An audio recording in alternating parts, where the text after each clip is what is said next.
contributed to the developments, sometimes positive, sometimes not so positive. Now, when it comes to common understanding, indeed, we need to have that understanding. We should be reading from the same dictionary how peace is defined. A definition of peace: stability, security, prosperity, fraternity, coexistence. We have to be reading that from the same dictionary, not everybody having their own interpretation. At the end of the day, when we talk about conflict resolution, who are the ones who are sitting at the table to bring about peace? Are they the same people who were the root cause of the problems in the first place? So this is a very delicate situation, and the region is very volatile, and I would say it's shark-infested waters. And it's always difficult to swim or to navigate in this shark-infested waters.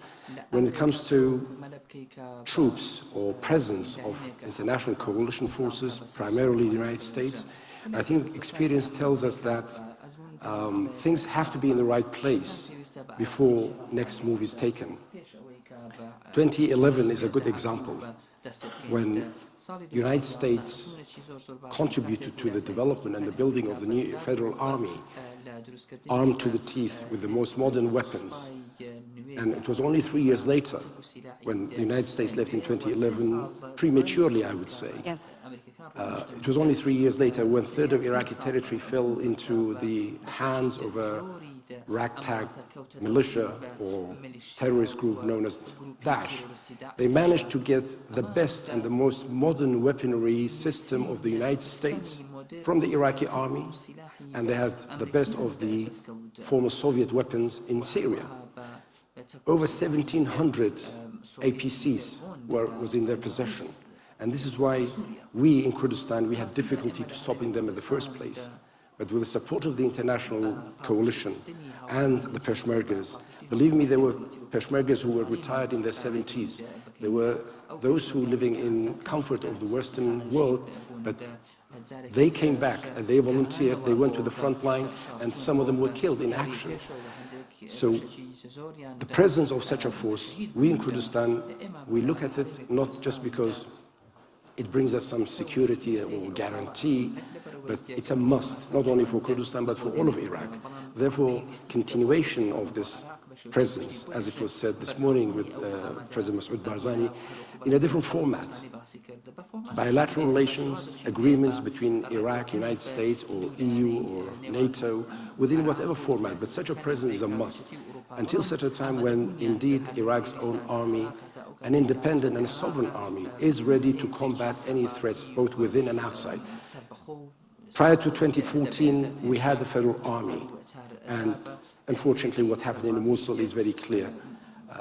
But currently we have an alternative army. You know, the federal army is being sidelined. I'm sorry to say this, but it is marginalized. And there are other forces. I also have to give credit to some of the members of Hashd al-Sha'bi who fought bravely, but there are forces with sinister intention, and their loyalty does not lie with Iraq.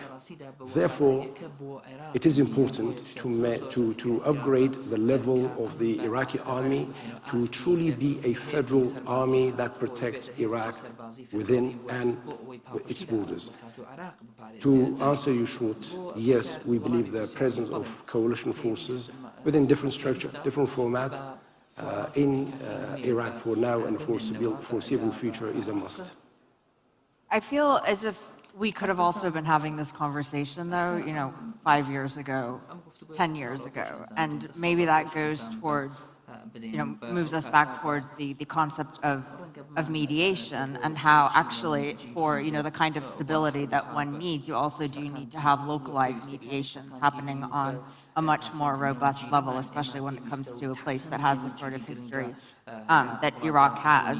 But either way, we are seeing these shifting, sands, and the colors of the Middle East, and the alliances are constantly changing and shifting. And I wanted to ask you, Luigi Di Maio, you said actually in a recent interview, I happened to catch part of it, it was actually my former employer, CNN. You were highlighting a different aspect of the sort of mediation efforts in the region, and you were talking about the role that the GCC had played in the Russia-Ukraine prisoner exchange. Are you sort of, as the EU representative to the GCC, seeing what kinds of shifts are you seeing in the region when it comes to willingness to play a bigger or have a bigger mediation role? And I mean, to a certain degree, some will say it's, taking ownership of your own backyard, which I also feel does come across as a bit condescending to some, but at the same time, it is to a certain degree a shift that needs to be seen if we're going to really see the region move into something that is going to be much more effective for the people of the region itself. Yeah, thank you very much for this question. Let me thank, first of all, Prime Minister Barzani and Mr. Hussein for this invitation. Perhaps it's my first time at this forum, my second time in Kurdistan. I'm very proud of being here, and obviously your question testifies already the shift. I traveled the region, and I'm traveling the region since 2018, when I was Minister of Industry of Italy, and then I traveled as Minister of Foreign Affairs, and now as EU Special Representative. And I would say between 2020 and 2023, in this region we experienced, let's say the wider Gulf region, we experienced this big sense of leadership linked to many region-led processes. The economic agenda of Iraq, the Baghdad Conference, the rapprochement of many Gulf states with Iran, the rapprochement of many Gulf states with Turkey, the rapprochement within the GCC countries with the Alula agreements, the unilateral ceasefire in Yemen, and so on, the Abraham Accords, and even the announced normalization between Saudi, only announced, and Israel. So we were experiencing this sense of hope that something was happening in terms of creating the real structured and lasting architecture of security of this region. But honestly, it was very, probably too optimistic to look at all these processes like the formation of the new security architecture, because everyone in the region was telling me already at the time, look, without fixing the Palestinian issue, the architecture of security in this region is very hard to achieve. And this is the main pillar that was discussed by all the speakers today. And in my opinion, we can agree at unanimity that without fixing that issue, we will never have a real architecture of security for the Middle East. That said, I have to say that our friends in the Gulf are helping us, Europeans. For instance, you mentioned Ukraine, Russian mediation and facilitation for many issues. Together with Turkey, the most important players in terms of swap of prisoners between Russia and Ukraine were Saudi and UAE. The return of children, Ukrainian children from Russia to Ukraine, was facilitated by Qatar. And you can see how our relation in mediation and facilitation is going even beyond the region.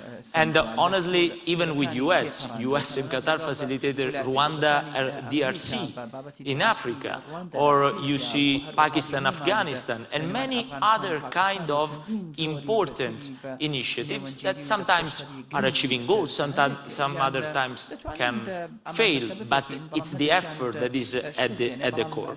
What I'm saying is that, yes, I see the shift, but of course, altogether we have to fix the issue. And using now the Trump plan, altogether we have to put energies, human resources, funds, and diplomacy in order to make sustainable the plan that is not only the ceasefire in Gaza, but it's something that is going beyond and has to achieve the real goal of two-state solution between Israel and Palestine. I just wanted to ask you a brief follow-up, because a lot of what you're talking about has been sort of reactive mediation in the sense that, we watch the tensions beginning to rise, and then that mediation step doesn't happen until afterwards. And we also would be remiss if we didn't, in the context of mediation, talk about, what's been happening in Sudan. Are you leveraging your ties with the UAE to try to bring about some sort of, resolution mediation? The Horn of Africa is a perimeter of another colleague that is working on the Horn of Africa since many years. But what can I say? What I can say on that, in general, on the region, is that in terms of mediation and facilitation of efforts, now, for instance, with some of the GCC countries, we are speaking about training together mediators, no? Because they are so involved in these mediations that sometimes, in order to implement, we can implement together. But what is, it always surprised me, and it applies all the countries of the region, is that in mediation and facilitation, directly the leaders are mediating and facilitating. It's something very different compared to some other kind of diplomatic efforts in mediation and facilitation, when you send first the teams, the lower level of the diplomats, then the higher level, and then it comes the leader to sign. It's really reversed, and I appreciate a lot it, and I think it's very effective, and as European member states and European countries, we are working more and more on that, because we recognize a mutual beneficial in that. Thank you. Mr. Burhan, I wanted to ask you, so then, obviously Turkey has played a significant role center stage, mediating a number of things, but how do we then sort of shift in our thinking so that we're not necessarily focusing so much on reactionary mediation, but rather preventative mediation? What needs to actually change in the way that things are being done? Thank you very much. Arva, first of all, I'd like to extend my sincere thanks to I'll put the mic. Yep. There we go. Can Talk you hear? straight into it. Yep. Yeah, okay. First of all, I'd like to extend my sincere thanks to Prime Minister Barzani for inviting us to this beautiful program. We had a chance to meet very important friends. I'd like to take a very general glance at it, actually, Arva, if you allow me. The perspective we see, the world is actually undergoing a critical period of transformation. We should not miss this one. And as you said, the power balances are shifting, the international commercial relations are being restructured, and the new alignments, especially trade-basis alliances, are emerging across the global landscape. So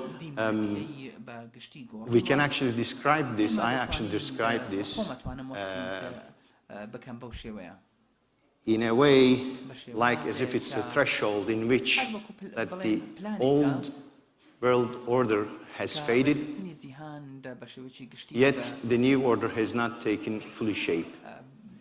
So to use that conceptual framework, often used, expressed as order, disorder, and reorder, we should actually remember that the world is currently experiencing the stage of disorder. So if we, and right at the very heart of it, of this transformation, lies our region, the Middle East. So when we talk about the issues about Middle East, I believe that we should take that, whatever we speak, whatever we say, actually is to have a big effect on the new global order, basically. So, and we have a lot of issues, as mentioned, the Russian-Ukraine war that we have witnessed, and we had a lot of effects of it in the region. We should not forget the growing competition over the energy resources of Eastern Mediterranean when we are talking about Middle East. And we should remember also the contestation over the trade corridors, especially in business, connecting the East and the West. Of course, then, I must say, the unresolved status or the feature of the Syrian state's structure for the future. And of course, maybe the most importantly, is the escalations between Israel and the other regional actors over the humanitarian crisis in Gaza and its potential implications politically over the region. So when we look at it, all of these indicate that actually the key variables, all of these key variables defining the new shape of the new world order actually are right in the middle of our region, precisely within our geography. So it is to me that it is very clear that the new order cannot be resolved by a single equation. It is rather a complex system of interdependent equations, each influencing the others. So we must decide first if, as a region, we will be the passive observers of this new order taking shape, or we will act, we will be the actors shaping its foundation for the future. This is the reality that we need to put in place. If we decide this first, then we can start talking other things, that how we are going to unite, or how we will import other solutions to resolve our problems, as we've done it many times in the past. And these are all repeated actions that we tried in the past, which never worked out. So this is a definition that we need to make first. So answering those questions, to be honest, I believe that we deserve as a region to come together, because the region remains, unfortunately, as it has been long, it remains as a dense terrain of competing interests. So what we need today is actually not a competition, it's actually a cooperation. So we need to talk about which parts that we need to run this cooperation. And we do hear a lot of talk about, what is needed, and, the region knows what the region needs. Sir, Mr. Abdelaziz, you pointed this out. You need more support. Everyone here knows that Qatar needs more support, for example, and yet we don't really see it materialize. So what, in your opinion, needs to actually happen so that all of these efforts that are being put forward in the mediation space don't actually result in a new accepted norm that is actually unacceptable? أنا أتفق معك. إحنا اليوم أنا أتمنى في يوم من الأيام إن إحنا ما نحتاج حتى نعمل الميديشن. إذا ما احتجنا الميديشن معناه أن المنطقة تعيش بأمن والاستقرار. الدعم اللي اليوم حصلناه بعد الضربة الإسرائيلية في خلال أيام صارت في قمة خليجية، قمة عربية، قمة إسلامية، 57 دولة حضروا هذه التجمع أو هذه القمم الثلاثة، ولكن في نهاية هذه القمم بكل اجتماع هذه الدول استمرت العنجهية والغدر الإسرائيلي والحرب على غزة، وأدى إلى ما نشاهده اليوم، ونتمنى إن شاء الله أن بالفعل هذا الأمر يتغير بتغير جذري.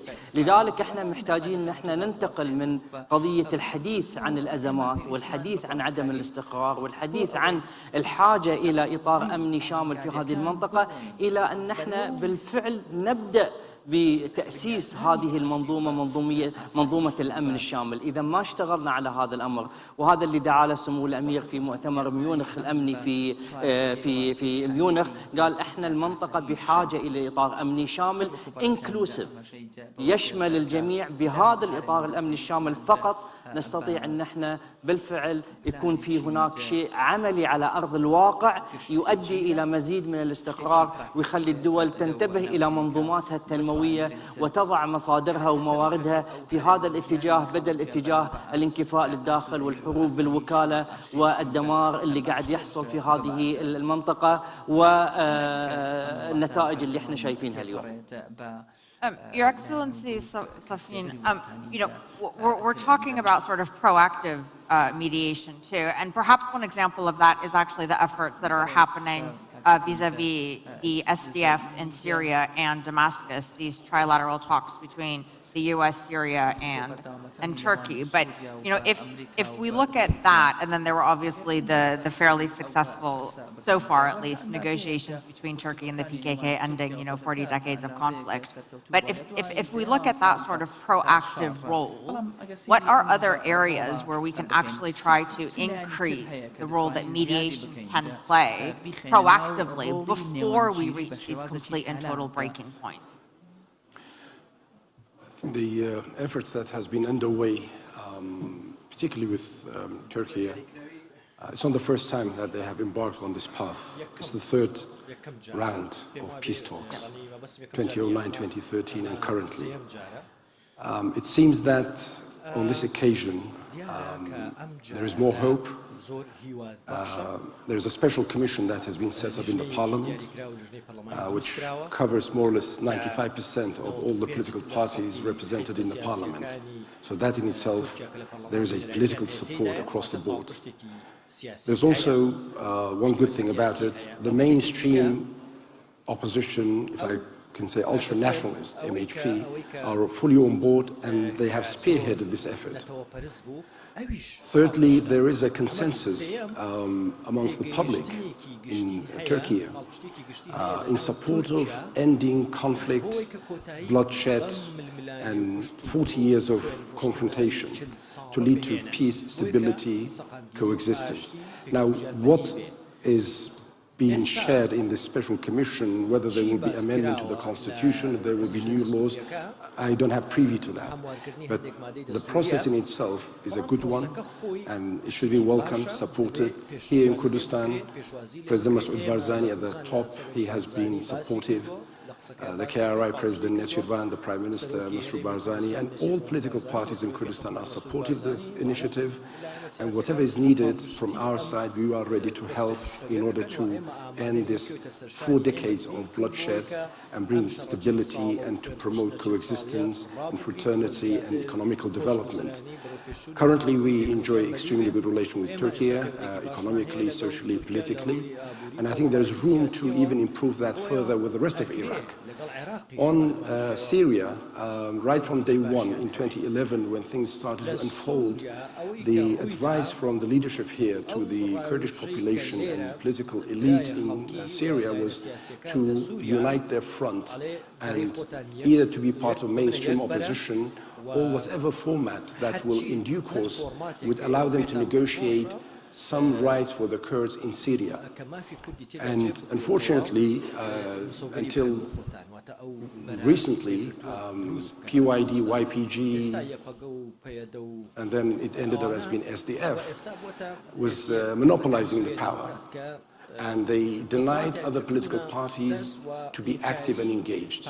There were 3 conferences in Erbil and in dehōk several years ago under the auspices of President Masoud Barzani to bring these groups together. Unfortunately, agreements were reached, but it was not adhered to. Currently, where we are, I think some positive steps have been taken. 10th of March, there was an agreement between Mazloum Abdi and President Shara. There are good points within that agreement which needs to be honored. Now, the state has probably the key responsibility, the upper hand, in order to implement and gradually to bring the country back together. But the rapid, let's say, constitution that was passed and the rapid government that was formed, and this worked against the grains and the spirit of that agreement.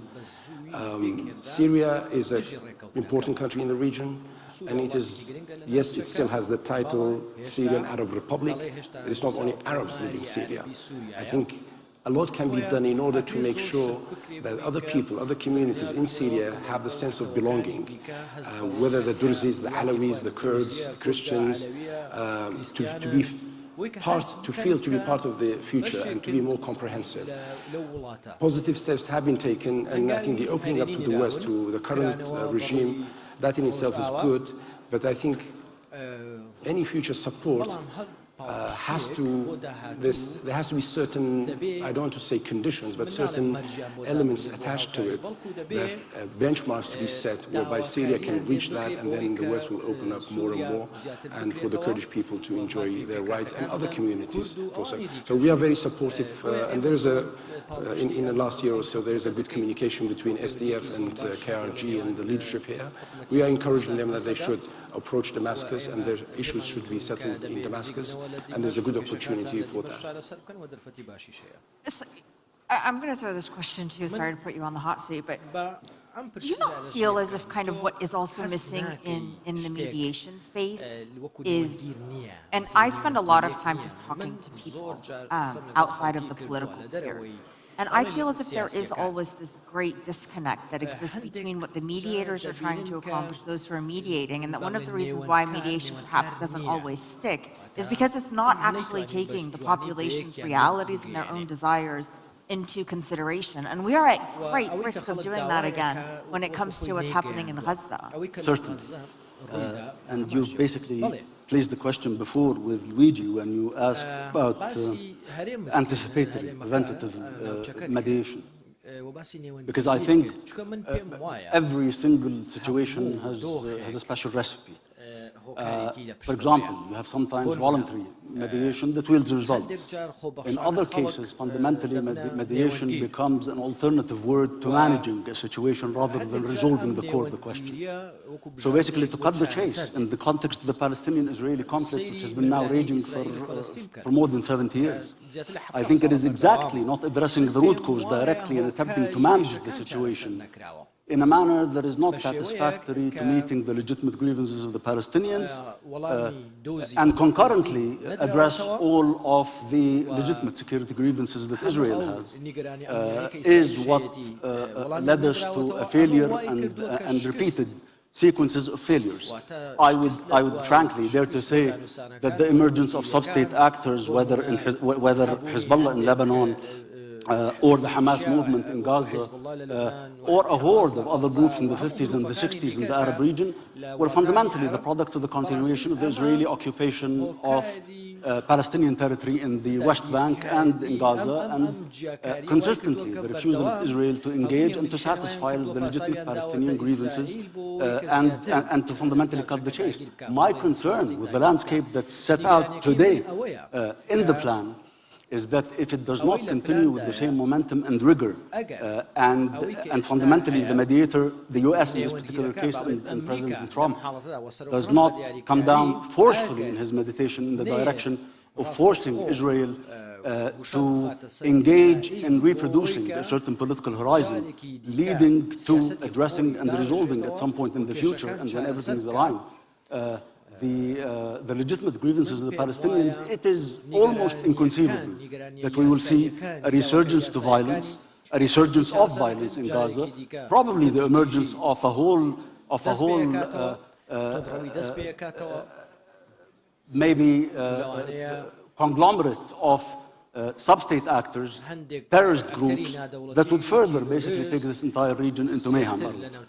There are other mediations in which you basically have interventions that are fundamentally predicated on the will of parties, once they detect that there is tension, to invite a third party with credibility to come in and try to bridge ideas. And this form of mediation is a mediation that's fundamentally always workable. In this region, again, the root cause of the emergence of sub-state actors, tension, is in many instances the product of Israeli occupation, Israeli policies. Southern Lebanon produced Hezbollah. The lack of investment in the success of the Oslo process led to the emergence of Hamas. And of course, it did give a lot of gravitas for certain detractors in the region who have other agendas, including some neighboring countries, to fundamentally use all of those grievances as a magnet that would serve their causes and objectives while posturing that they are serving the Palestinian grievance, while all of that propaganda centers around their self-interest as opposed to serving the legitimate Palestinian grievances. The region today is at crossroads. Either this effort particularly carries a lot of momentum leads to really what is needed, the establishment, and again, I want to repeat, a comprehensive regional architecture, because it cannot be exclusively one that looks at security alone. It has to be security, it has to be the satisfaction of political grievances, it has to have the developmental energy component, technology component, for it to basically then become self-sustaining. But you cannot erect today this architecture, in my own estimation, absent the forceful intervention of a power like the US, the Europeans in certain instances vis-à-vis others, and fundamentally, some of the countries that do have diplomatic relations with Israel today, including Jordan, including Egypt, including Emirates, including Bahrain, including Morocco. Let me put this back to you then. Given everything that has been highlighted now, especially with the need for sort of a power like the US and the EU, do you see a scenario where the EU is actually stepping in? Honestly, historically, we had very good relations with each one of the countries that is in this let's say, equation of security, is involved in this equation of security. But recently, it improved massively. For instance, with Jordan, we just signed a very important strategic partnership with Egypt as well. We are going to negotiate with the GCC,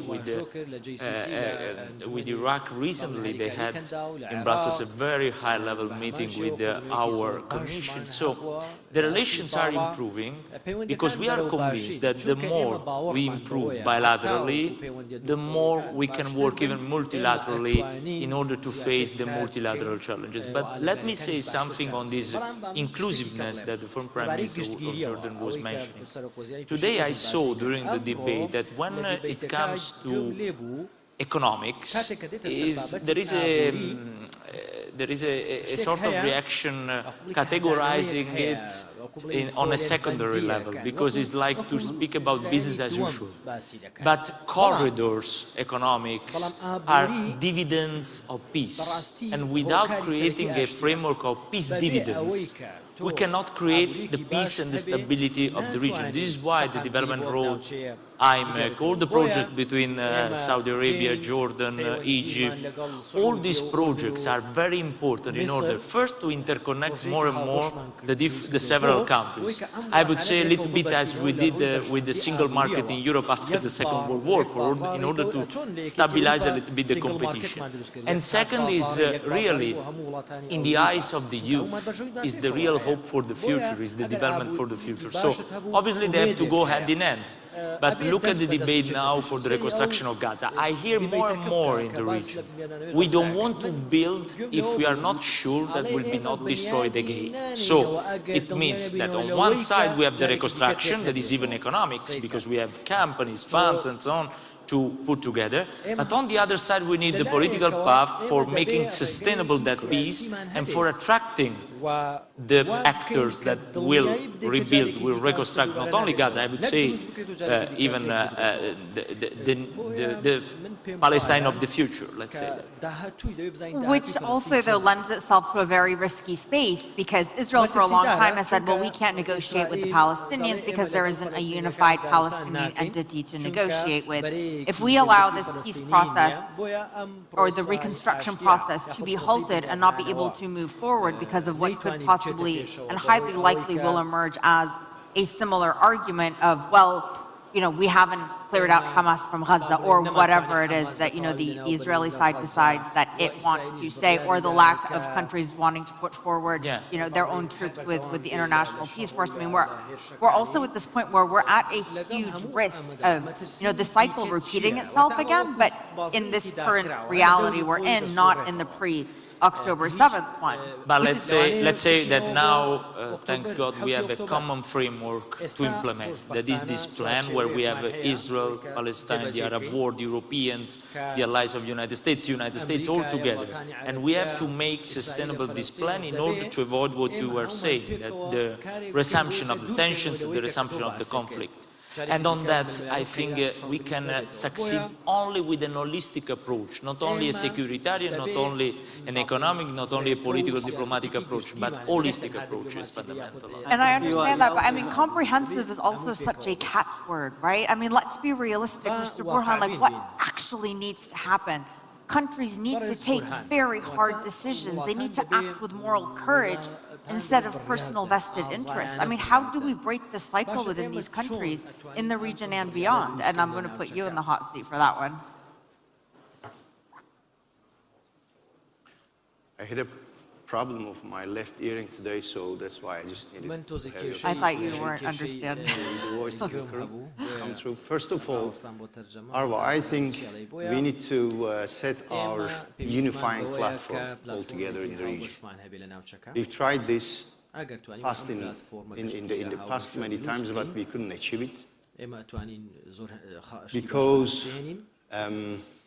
we established our unifying platform some of the time on our religion. Of course, the vast majority of the region belonging to the same faith. And this is a powerful unifying element. But we have tried this in the past many times, that we've seen some political Islamist movements in the region that affected a lot. But however, their trials did not evolve beyond temporary experiments, unfortunately. And they remained romantic and confrontational. So we should, first of all, set a unifying platform for all the people in the region, not necessarily the countries, not necessarily the politicians of the countries, but the people of our region, basically. So, and that unifying platform that we define should not be exclusionary, as it has been in the past, for those who do not share it. In other words, maybe we should take the pride in belonging to the same values. However, we should not use those as a tool of dominance or a threat for those who do not share the same common ground, if you know what I mean. So I believe we should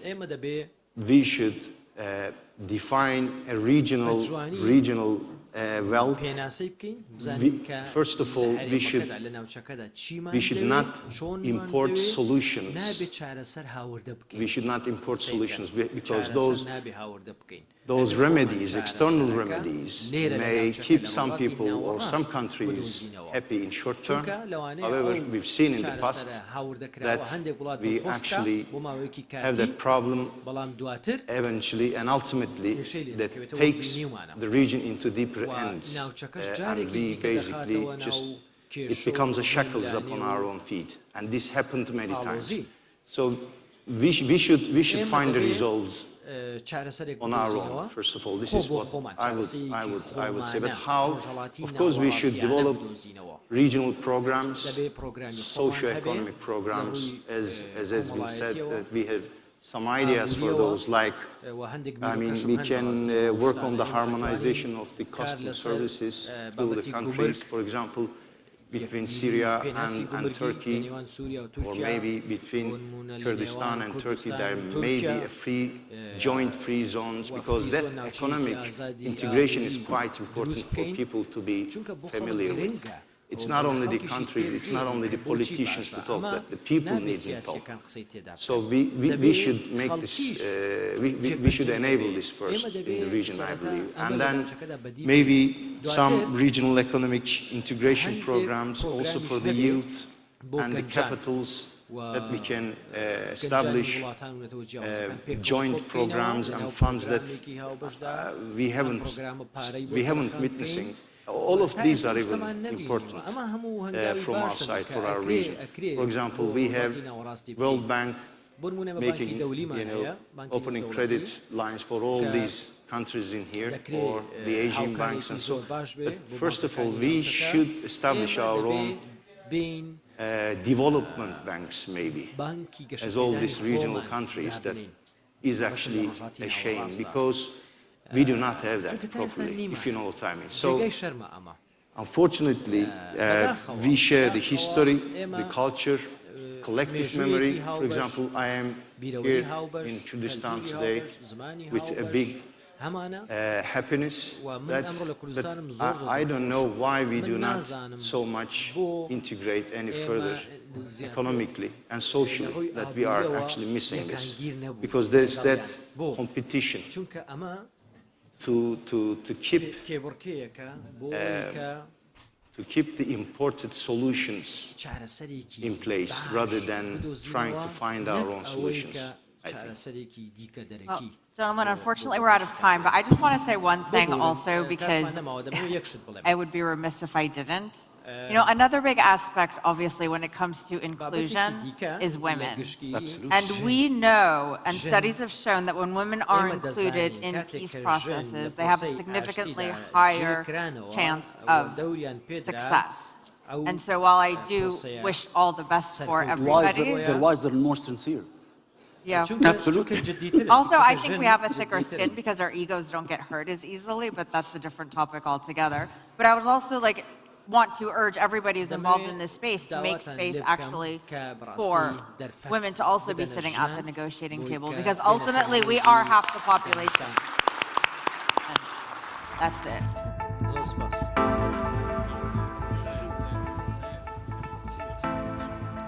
Ladies and gentlemen, thank you to our distinguished guests and to Ms. Arwa Damon for chairing this important session. We will now take a 10-minute coffee break. Please be back in the hall as we continue with our next session. Thank you. مهوان برس أمنها دخلك نوفرك قهوة دبرين. سيداتي وسادتي، سنأخذ الآن استراحة لشرب القهوة